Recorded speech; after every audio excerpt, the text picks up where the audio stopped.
Cuéntame un poco cómo era el equipo fundador, cuánto habéis sido, cómo os conocisteis, cómo empezó aquello y cómo eran los roles, sobre todo, que eso también es importante, en repartirse roles. Totalmente, totalmente. Pues como te comentaba al principio, empezamos con una serie de programadores que empezaron trabajando part-time, pero sí como fundadores y que, pues, implicaron un montón, que estuvieron al final 2 años sin ver un euro y confiando en la idea, ¿no? Y eso ha sido muy importante. Y luego, en la área, o sea, yo de hecho no empecé como CEO, yo empecé como diseñador o tema de producto, porque yo lo que he estudiado es eso.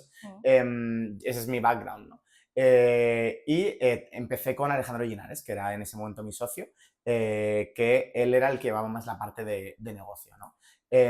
Lo que pasa es que, claro, en el tema de la startup, para mí, yo siempre diré que lo más duro es el tema de los líos entre socios, ¿no? Porque yo lo he vivido muy, muy desde cerca. O sea, Alex es un amigo mío de toda la vida y yo a día de hoy le quiero y le aprecio un montón y es una persona magnífica. Lo que pasa es que con el tiempo, al final, nos fuimos distanciando en torno a la estrategia de la empresa, ¿no? O sea, al principio estábamos muy alineados y los dos queríamos ir a lo mismo, ¿no? Pero a medida que íbamos avanzando, él al final no veía las mismas cosas que yo, él quería desviarse hacia un producto que no iba tanto a los centros educativos, sino que era más proveedor para otro tipo de servicios que dan los centros, ¿no? Y llegó un momento en el cual, pues, tuvimos una desviación tan grande que de cara al equipo era un problema, ¿no? Porque en ese momento ya teníamos más equipo y ellos no veían claro, pues, oye, ¿quién está liderando esto? Me están diciendo cosas contradictorias, ¿qué está pasando aquí, no? Entonces, para mí de lo más duro, pero también lo que más me ha hecho aprender y crecer como emprendedor ha sido el lidiar con esa situación, ¿no? Al final, por suerte lo podemos acabar de una manera amistosa. Él decidió salir por sus propios medios y al final pues me cedió sus acciones a un céntimo, que es, la verdad que se lo agradezco mucho y nos ha permitido pues seguir creciendo, ¿no? Y él luego pues Ah. nos ha apoyado desde fuera, ¿no? Pero el tema de elegir los fundadores, tú siempre empiezas con un equipo fundador con el que tienes mucha ilusión, pues igual con un amigo, alguien con el que estés juntos en esto y tal, pero hay que tener mucho cuidado porque esto con el tiempo se deteriora y si no tenéis una alineación, un propósito muy claro los dos que os una a muerte, es muy fácil empezar a desviarse hasta el punto en el que ya no hay vuelta atrás. Claro, yo creo que al final un buen socio tiene que ser una persona con el que las discusiones se lleven bien, porque el problema es que va a llegar un momento, hay decisiones importantes, y de hecho creo que si hay un equipo de fundadores que no discuten, es señal de que no le importa lo que están haciendo a uno de los dos.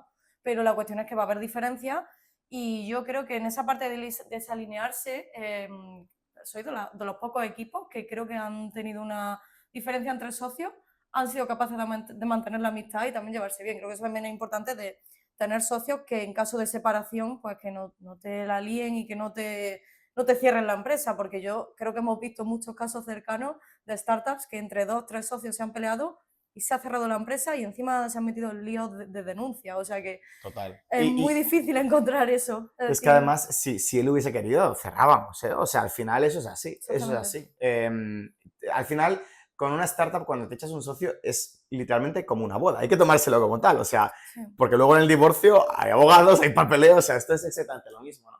Y al final hay que tener mucho cuidado, ¿no? Porque uno nunca sabe. Lógicamente todos empezamos con mucha ilusión, pero para mí la clave es que en ese propósito estéis muy alineados. Y sí. claro, en nuestro caso, yo creo que el problema fue que también al pivotar tanto, no teníamos los dos el mismo propósito alineado, ¿no? Como que cada uno queríamos ir en direcciones ligeramente diferentes y eso no funciona, ¿no? Porque esas Claro. pequeñas diferencias al principio cada vez se hacen más evidentes hasta que llega un punto que eso explota. Sí, al final llega un punto que cada uno quiere seguir un camino y no es fácil mover un equipo pequeño de una startup hacia dos caminos. Quizá Es una empresa imposible. grande puede desviar recursos, pero una empresa pequeña necesita mantener un foco. De hecho, al principio lo intentamos, ¿no? El decir, oye, pues prueba tú a hacer esto por un lado y pruebo yo a hacer esto por otro, pues que al final dices, tío, es que no tiene sentido. Claro. A veces es duro, pero creo que a veces la mejor decisión puede ser esa.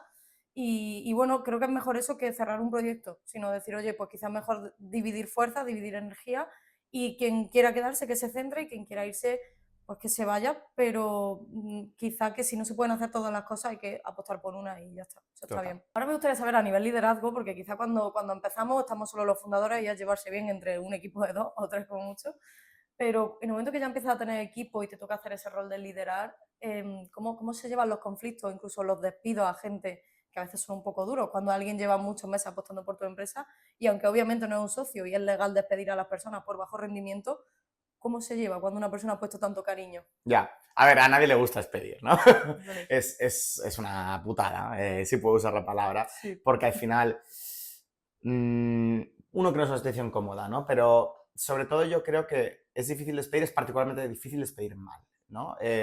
Yo creo que lo más importante de cara a hacer pues un despido es, primero, que el empleado ya debería saberlo. O sea, ya, nosotros una cosa que trabajamos mucho en Synergic, que un valor de empresa que tenemos muy arraigado es la transparencia. O sea, en Synergic todo el mundo sabe el dinero que gana todo el mundo sabe cuánto dinero tenemos en el banco, todo el mundo sabe lo que estamos haciendo. O sea, somos muy, muy transparentes y yo creo que esto ayuda mucho a que la gente se lo vea venir, ¿no? O sea, nosotros hemos tenido que hacer despidos, pero honestamente cuando lo hemos hecho, la persona con la que nos sentábamos decía, sí, ya sé lo que me vas a decir. O sea, ya sea por un desalineamiento de que estamos yendo en una dirección y esta persona pues no tiene sentido en la dirección a la que estamos yendo, o simplemente porque, oye, el rendimiento no está ahí y es que lo estamos viendo y es muy evidente, ¿no? Entonces, el problema viene si tienes una situación en la que la persona no se lo ve venir y le echas un poco por la cara o porque no se lo has comunicado bien, entonces te puedes meter en conflictos y así de todo, ¿no? Pero claro. yo creo que si juegas con las cartas sobre una mesa, ¿no? Si juegas en abierto, pues todo esto lo llevas mucho mejor, ¿no? Y esa para mí es la clave, ¿no? Luego,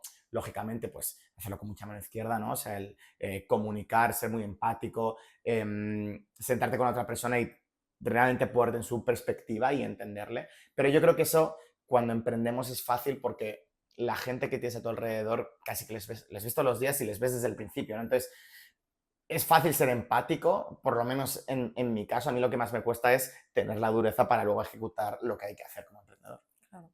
Son momentos, yo creo que son momentos bastante difíciles, pero necesarios porque al final el dinero es limitado y cuando alguien no encaja o no puede rendir porque quizás no es su sitio, pues hay que tirar por ese camino y bueno, es bastante duro. Yo creo que el primer despido es el peor de todos Sí, porque sí. nadie quiere hacerlo, pero cuando toca, pues nada, yo creo que con empatía más o menos se soluciona porque realmente es lo mínimo que podemos hacer. Total. Al final es un equilibrio de mano izquierda y mano derecha. O sea, hay que Sí, tener la empatía para estar ahí, pero también tú tienes que ser suficientemente rápido, ¿no?